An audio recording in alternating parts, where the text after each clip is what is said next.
December of 2022, and I've been working to educate myself on the topic ever since. I am here to help destigmatize neurodivergencies, starting with autism. With that being said, welcome to RAW-tism, a podcast about my autistic experience and my opinions on the world. On this podcast, I will be raw and unfiltered. Whether you listen to enjoy, hate listen, or just leave it playing on mute to support me, I appreciate the effort you put into my little program, so thank you. You are always welcome to disagree with me as long as you do so respectfully and with no name-calling. I love you all.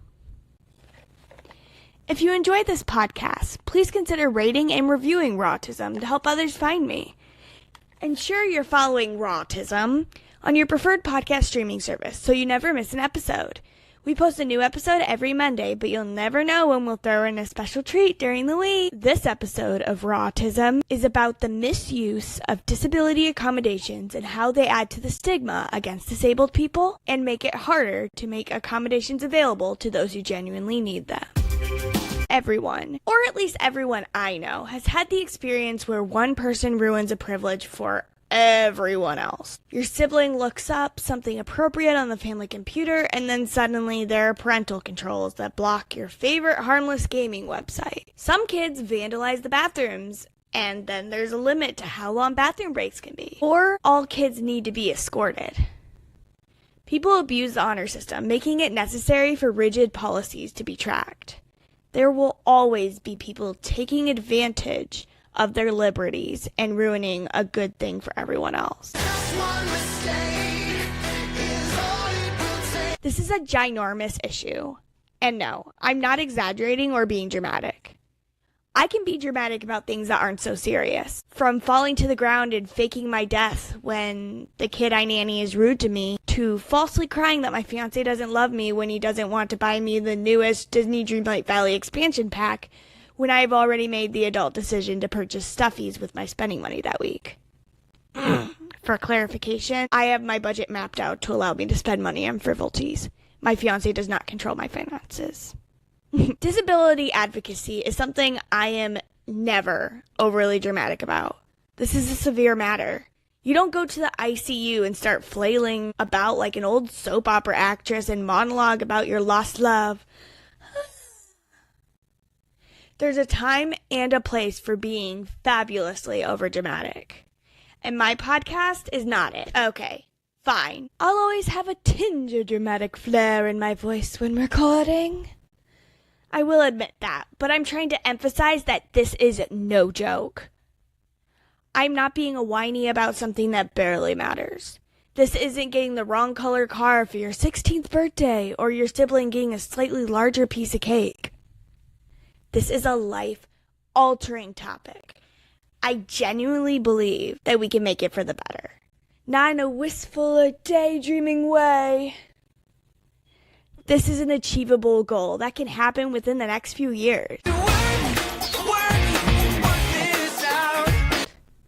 That was a song connection I didn't plan. I fit the qualifications for many government-provided disability accommodations that I do not necessarily need. I could apply for a disabled parking placard, fight for disability payments, or even get an assigned caretaker if I really wanted to.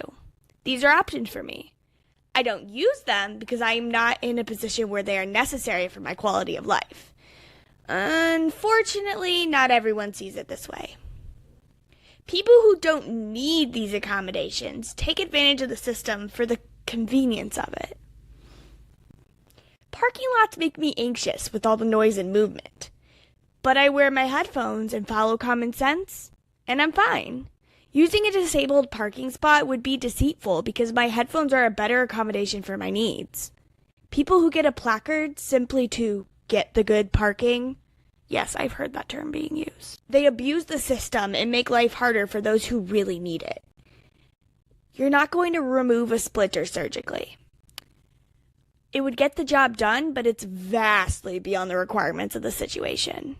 While you're on the operating table, getting that tiny sliver of non-toxic wood out of your ouchie finger, someone could be dying in the emergency room with a bullet in their chest.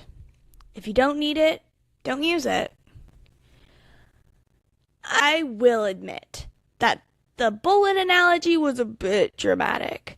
I should have chosen a more reasonable surgery to get my point across, but I wrote that in the heat of the moment, so I will keep it. This podcast isn't called RAW-tism just because I thought it was a cool rhyme to autism. It really encapsulates the vulnerability I want to spill into this podcast. I hope that my passion will help you dig deep into your mind and help you think about these issues more than you would just hearing them casually on the news. It would be very annoying to get ready for work, only to see that no shoes are available, so you'd have to walk barefoot. It hurts and it makes your day harder, but oh well, someone else took all the shoes. Again, this is an example that's not really gonna happen, but it's a great analogy for handicap parking. Sure, it's more convenient to park in the front of the store, right next to the door. Cool. Trust me, I get it. But 5 minutes of exercise walking to the door from your parking spot is less of a burden than the distress and even physical pain of someone with a disability forced to walk that distance. It upsets the whole rest of their day. If I couldn't wear my headphones into a store, I would get overstimulated quicker and would barely make it to checkout before losing my With my headphones, I can go several stores and even hit up karaoke afterward and have a much easier time. Someone with a prosthetic leg could have a very different day depending on how far they have to go into a store. It could be the difference between debilitating pain and a slight ache. It seems like a stretch, but that's really the reality some people live with every day. If you don't need accommodations, please don't take it from those who do. It's common knowledge to avoid the bigger stalls in bathrooms because those are designated for wheelchair users, even if there's no signage. I'm glad this is a universally known thing, but that's not the full truth. It is for all disabilities.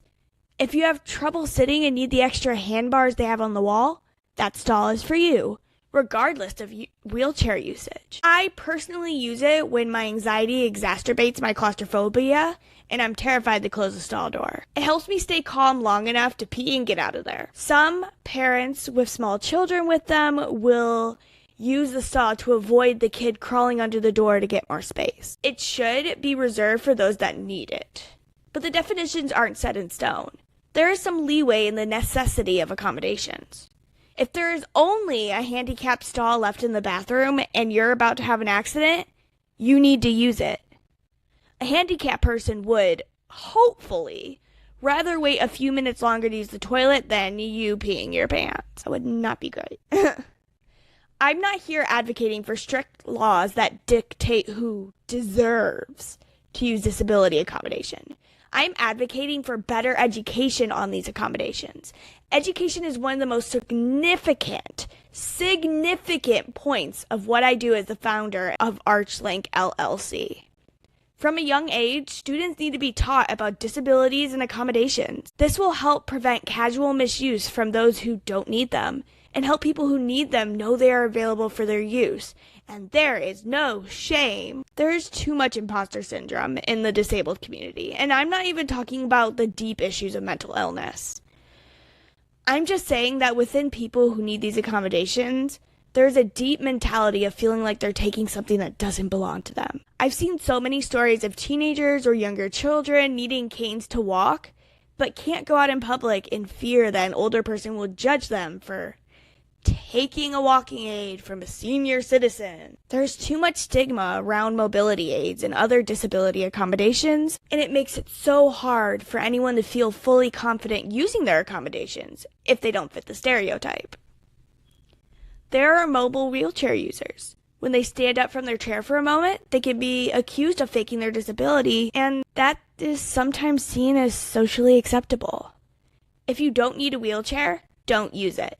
Some people can walk, but for one reason or another, they may need a wheelchair to function in the long run. That's needing a wheelchair. Don't judge a book by its cover. Everyone has the option to do what is right. It isn't always easy or straightforward. Sometimes there is more than one correct or okay answer that won't make anyone happy. It isn't always easy or straightforward.